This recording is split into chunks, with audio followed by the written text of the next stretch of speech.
Nigeria, like many other countries, is faced with various challenges, big, small. And quoting from the SDG, it says that I quote, break down the big challenges into small ones, and you can then tackle them with less effort. And that's where we're going on this special edition of Bridges. Very recently, another platform or community, a global community, was launched in Abuja, Nigeria, and it's titled Ground Challenges Nigeria. We understand that it's a global outfit that intends to look at challenges and expect to break them down so that we can have sustainable solutions. And the focus at the launch for us was food security, which has become an essential for Nigeria. Food security in terms of price, in terms of availability, in terms of quality, in terms of quantity, especially that as a country, we are still having to deal with malnutrition in children and, of course, in adults as well. So, we want to take that aspect of Grand Challenges Nigeria to also discuss it on Bridges today, hoping that we can share thoughts with experts on the set who will be able to give us a larger picture of what we need to do as a people, as a country, as a government, as even individuals going forward. Our guest today is Professor Salisu Maiwada Abubakar. He's a nutritional biochemist. Yes, can I? I hope that is correct. Yes. And well, he's wearing various caps as an academician, and of course stands in today as the president of the Nutrition Society of Nigeria. Prof, you're welcome on Bridges. We hope that we'll be able to build some sustainable bridge going forward to face the challenges of food security within the context of Grand Challenges Nigeria. Thank you very much for having me, Chief, and I'm hoping to see that this program will add to the strength of the bridge that we are going to be building. Thank you. Thank you. So first, let's understand Grand Challenges Nigeria. Now, how does that nosedive into your area of specialization, which is nutritional biochemistry? Yeah, thank you very much. Let me talk a bit about the Grand Challenges Nigeria itself, so put it into a better context. The Grand Challenges Nigeria is a kind of a project that is now fitting into the larger global Grand Challenges family, which is meant to be addressing local issues by local expertise through local solutions. Nigeria is now joining a league of so many other countries that have had the grand challenges in their countries, which are grants that are supported by some development partners, some foundations to assist the countries to have projects that will have innovations for addressing any challenge that they have at that grand level. That's why the grand challenge name. So Nigeria happened to secure that through the Nutrition Society of Nigeria, but then it's mainly meant to be taken up by the government because now a Nigeria project, and that's why, like you have mentioned at the introduction, the Vice President of the Federal Republic of Nigeria, Senator Kashim Shettima, GCON, is the one who has launched the project, and now showing the ownership now being taken by government. So Nutrition Society of Nigeria has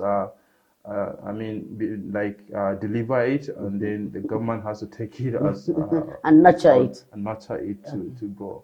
So the way it is, we have funding that will support innovations towards addressing challenges in health and development.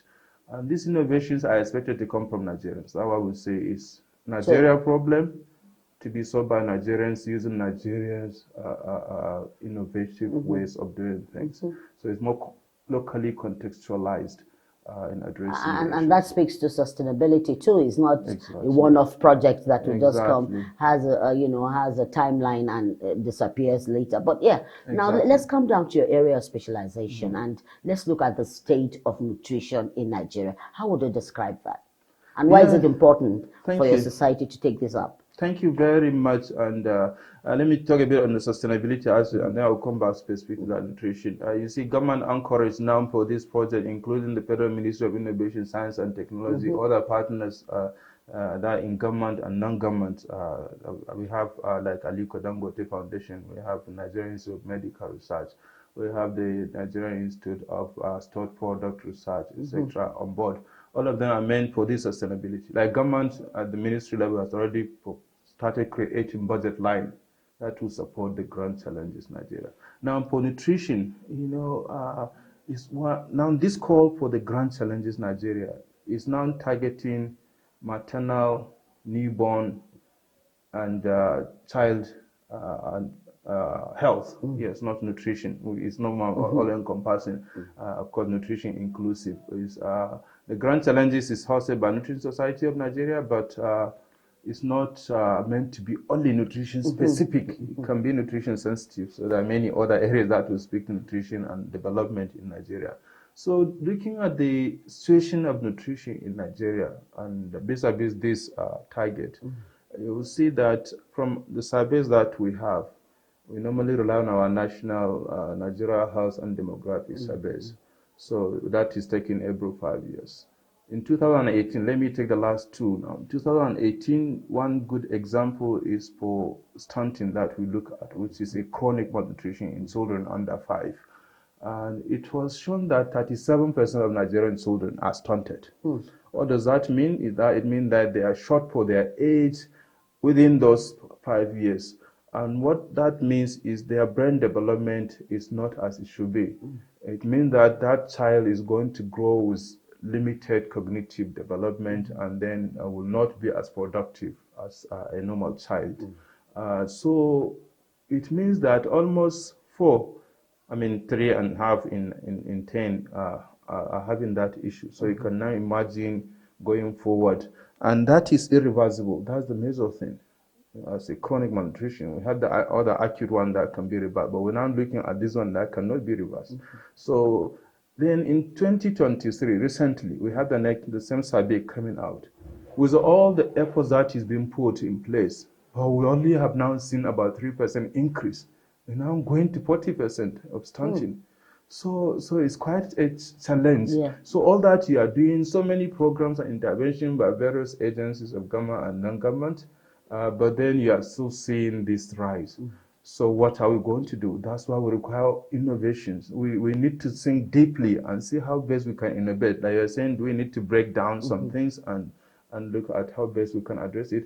Talking at maternal aspect, maternal mortality now, recently we have been going over 500 from the 2018 up to date. About 500 maternal deaths in about 100,000 live births, which is very, very bad for the country. And when you look at the issue of food security that you have mentioned, which is linked to malnutrition, the FAO, in one of the recent surveys that I have known, 2023, has indicated that over 31 million Nigerians are food insecure just between June and August in this year.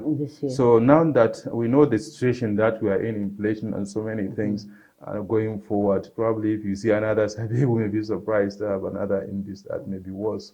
So that's a big challenge for the country. And linking it up with poverty.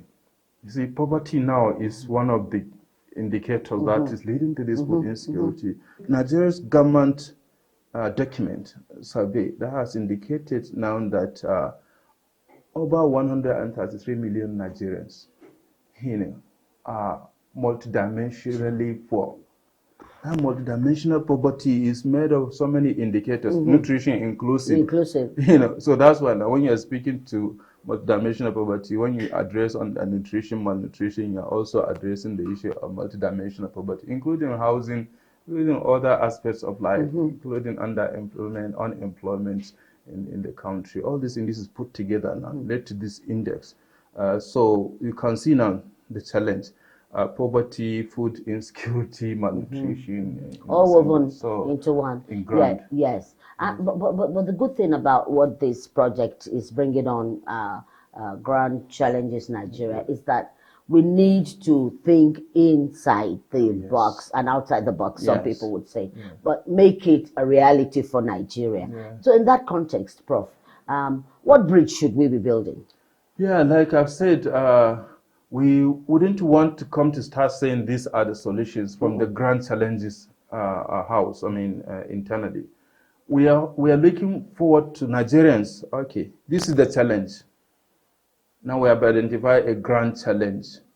So we want to put it up to Nigerians to say, if you have any idea, Bring it on. innovative idea to address this challenge. Like you say, it can be that we have, of course, you cannot do everything at once. It can be broken down, like you have said. But then, what innovation do you have? As we Nigerians have very, very bright brains in the country and also in diaspora. So, what idea do you have that will now bring innovation that will contribute to addressing this challenge? So we are not giving the answers from grand challenges in Nigeria, even though we can have our own thoughts. But we want to push it down to Nigerians. Whoever is open to everybody. It's not like academic research that people have to be from academia to come on. So a call for proposal has been out just after the launch. So the expectation is people will now come forward to say this is our proposal for addressing that grand challenge. And then it will now be revised, and then we select the best 10. And the best 10 will now receive 60 million naira each to go and work to come with that solution that they have for the country. And of course, going forward, the next 4 will be selected out of the 10 to scale them, because the innovation need to be scalable. As you have mentioned, we want it to be that grand. The grand is not only in the size of the challenge, but also in the size of the impact that it can have, which is supposed to be deeply rooted into looking at the grassroots, because that's where we have the most main challenges. So that's let's break down these challenges in terms of actualization of meeting the expectations of the proposed grantees who we are hoping would make impact. How would you advise them?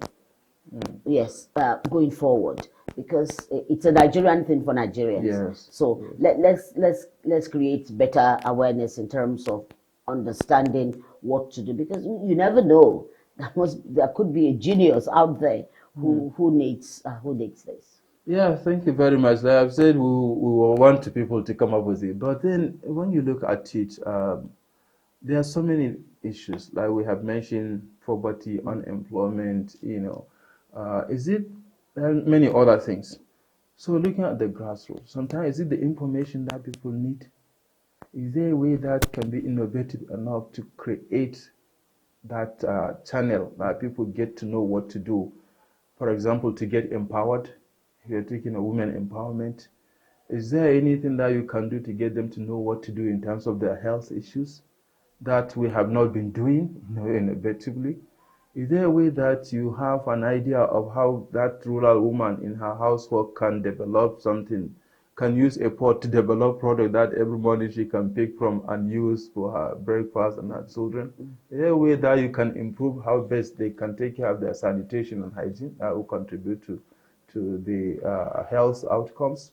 Is there a way that they can contribute to any energy issues? I mean, we are having a lot of challenges in energy, to support them to do one or two things.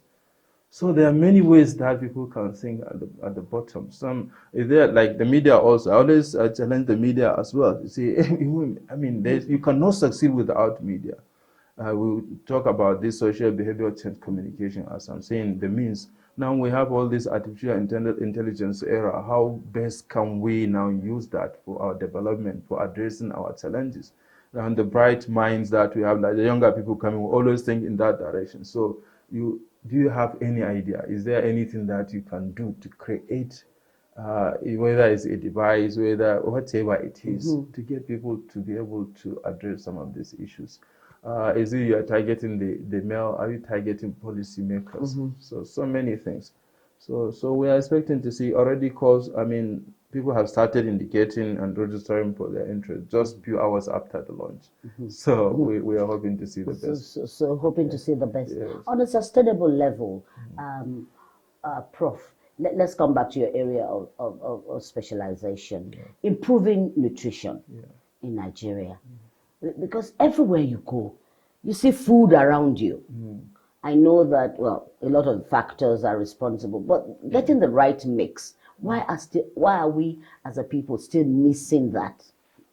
Yeah, like this is coming back to that behavioral change communication. Yes, food security is one, and then you have nutrition security. You can have all the food in the world, okay, and then you can be malnourished. It's possible. Yes. Because of that lack of knowledge of how do you now use the food. Because malnutrition is in two dimensions, of course, the under and the over nutrition. Most cases, some people may be undernourished because they lack micronutrients. And that one is what we also term as hidden hunger. You cannot even notice it, that you have any malnutrition. You may not be looked at obese, you may not be looked at malnourished in the undernutrition side. So you have the food, but you don't know how to use it. It means that you need some information to guide you on how best to use the food that you have. And another thing is, while poverty is a big factor, but we always also say it may not necessarily be necessary to say poverty is reason to be malnourished. Because looking at the local resources that you can have as many that you can mix to get the adequate nutrition. So it is about getting people to understand what they really need to do for themselves, for their children. I mean, our main target in most of the cases will be looking at the children and the mothers as the most vulnerable people, while also we are mindful of the fact that everyone also, the life cycle approach is very important. Very. And also looking at the multi-system. You see, educating women, for example, girl child education. You now realize that education of the mother has direct impact on the nutrition of herself and her family. So if you take it that way, are you now targeting to see that, okay, we are now promoting girl child education for nutrition, for food security, for food security and nutrition. Nutrition. So is it now we are targeting the fathers, the head of the household, to understand that this is what they should do? Because if you take some cultural issues are there, like if the head of the house is the one to decide what to eat, the one to decide what not to eat, provide what the family has to eat. So by also engaging them and guiding them on what they need to know in terms of what they get for the family. Also are we getting results from this? Impact? Yes, if we have to do it at a scale, then we expect it to get impact. But so far, I don't have any research to say that we have looked at the impact, whether the grand way that this is done. But the expectation is these are the ways that we can achieve, because we have been having so many interventions going on. But then you are still having bad in this. At some point, we keep asking ourselves, so do we need to go back to the drawing board? And that's why this kind of issue of grand challenges. So can we just throw it open? People, let's hear. We have been doing it. So indigenous knowledge, like one of our colleagues mentioned at some point, that there's a lot of knowledge indigenous that may not necessarily be in the books. Yeah. That people Certainly, have. Yes. But we are not recognizing it. So in this way, just throw it. Encourage people to bring out that. So it's not so much of the academics. Yes, it's not. It is the reality. It's the real, the real issue. The real issue. Yes. And the real issue is changing where we are now and improving it. Yes. What I just want us to take a reflection, because I know for you are from the academia, you do that. I mean, to understand the present, you said let's reverse a little to the back. Yes. What happened? Has it always been like this? Yeah, you mean for nutrition? Yes. It has been like this for quite a long time. It's quite worrisome issue. When you look at the surveys, for 20 years, it's still like that. And you have having a lot of money from partners working. So it has been like that. Our hope is this kind of grand challenge way of doing it, because it's very, very going to be key on the innovation and the impact that you create, and also the scale. We want to see the number in terms of impact. How many people are going to be affected in terms of positive impact of those solutions that we are providing.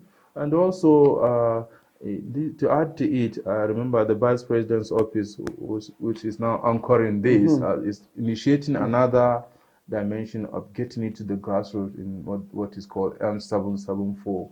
the Nutrition 774, targeting 774 For local local governments in government, Nigeria. yes. So that we've been doing things from top to bottom. Now, if we now bring it from bottom to top and see whether that approach could be better in addressing the issues. From your experience, I mean, we've been fortunate on Bridges to have worked with you behind the scene on nutrition. What hope? Because that's what the administration, renewed hope. What hope do we have in making this work? Is it the globalization of grand challenges, or exactly just let's start building the bridge as part of the Yes. what I'll call solution journalism that Yeah. we want to bring into this particular move. I'd want to call it a movement for change. Yeah, somebody call it something like that. I think, yes, the renewed hope agenda of the country can said to be speaking to the grand challenges, objectives. The grand challenges are always meant to align with country's priorities. So as it is now, you can see what we are doing is aligning with what the country wanted to do, like the N774 I mentioned for the vice president. So it means that, yes, the country is trying to renew that hope that we always have. We're always hopeful that as long as we do things and persist doing them, and then keep also monitoring and then evaluating whether we have to go to drawing board like we are doing now to see, okay, we have done this, and it didn't work, then we need to go back to change it to another way of doing things. We cannot keep doing the same thing and expect to get Different results. So that's the renewed hope is more of like, okay, let's do things in different ways and see how we get the result. And that's the same thing that we are doing now. Okay. So So yes, you're very hopeful. we are hopeful. Yeah, we will remain hopeful that we will see some changes. Okay. So as we round up on this edition of Bridges, Prof, what would you be urging Nigerians, particularly individual responsibilities? Because I believe that, we believe here on Bridges that that's the way to go. When you have the buy-in of the people, there's hope for sustainability. So what would be your final word? Yeah, thank you very much to every Nigerian out there, especially, of course, those who are having the responsibility of families and whether friends and others, is to always try to limit themselves within the context of what they have. We are talking of poverty, but poverty sometimes is in the mind. So how best you can use the limited resources that you have for better life, and also always remember to be physically active. From our side, it's about eating right and also being physically active, so that we'll be able to address most of the issues of malnutrition. And the most important is try to use the local resources that you have available. You don't have to be looking at all those things that are very expensive. We are talking of the proteins, we are talking of the fruits and vegetables. We always can have those that are locally available, which can be very helpful to our health and our families. So if we do that and also keep understanding on how to do it, we have to be proactive as individuals in trying to find how best can we live healthy, and in that way we'll be able to maintain our health and also of our families. Of course, if I just take example, we are trying to see that salt intake is reduced in Nigeria, for example. So as individual, you get to know about all those things. We try, that's why I'm looking at media as very key. How can we get this message across to everyone? Is it the sugar intake that we want to reduce all these sugar sweetened beverages consumption and etc. So individuals need to take responsibilities of their health, while government is taking the overall responsibility, but individuals have to do a lot. I think yes, individuals have to do a lot. Staying healthy means eating healthy and making it as affordable as possible. Exactly. And the good thing about it is that there are several things now, options. Yes. Planted vegetables in your garden, for example, ensuring that you have, they say color 5, ensure that every meal has different colors. Has different colors, which means that our vegetables, and all these things are things that are reachable, things that we can get, and things that we can add to our food to make our lives healthier. Well, thank you very much, Prof. And for now, let's just formally congratulate you as the new president of the Nutrition Society of Nigeria. I'm sure we'll be doing a lot of things with you, building a bridge that will ensure food security, nutrition security, and well-being of Nigerians. Well, that's all time will permit on Bridges today. We thank you, but you know that you also have a responsibility. Contact us, contact Grand Challenges Nigeria on these lines. Together, we'll build a viable and a better Nigeria where stunting and all that goes with malnutrition will be history. We hope that you'll be part of it. Thanks for watching. We'll be back sometime next week.